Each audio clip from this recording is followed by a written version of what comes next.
if we keep the tradition of perennial philosophy in our account, this is very important to understand, तब हमको ये पता चलता है कि फ़लसफ़े का मकसद आपको सर्टेन नॉलेज देना है ही नहीं.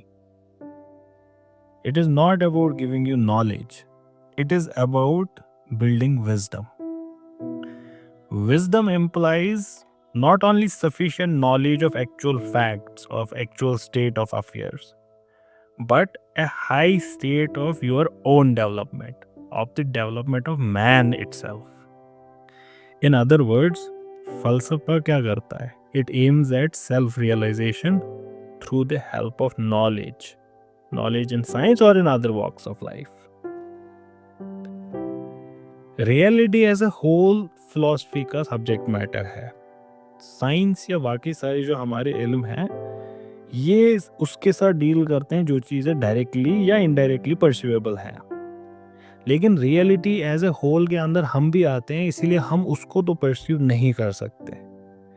Naturally philosophy then moves out of the ambit of being called as science per se. लेकिन ये हमारे राइटर कहते हैं कि पेरिनियल फिलोसफर्स भी ये नहीं कहते कि हम एक्चुअली साइंटिफिक इंक्वायरी कर रहे हैं. They all the while were dealing not with facts but with the realm of values. उनकी लैंग्वेज भी इसीलिए ज्यादातर सिंबॉलिक, मेटाफोरिकल और एनालॉजिकल होती है. अगर हम कोशिश करें sincerely to understand and keep this end of philosophy in our mind, then philosophy does not even need to be a science. Science, ilm हासिल करने के लिए, science as in I'm not talking about physics, chemistry, biology only. इसके आगे भी और sciences हैं. So that might be the only way of attaining knowledge, but it is not the only rational discipline man knows.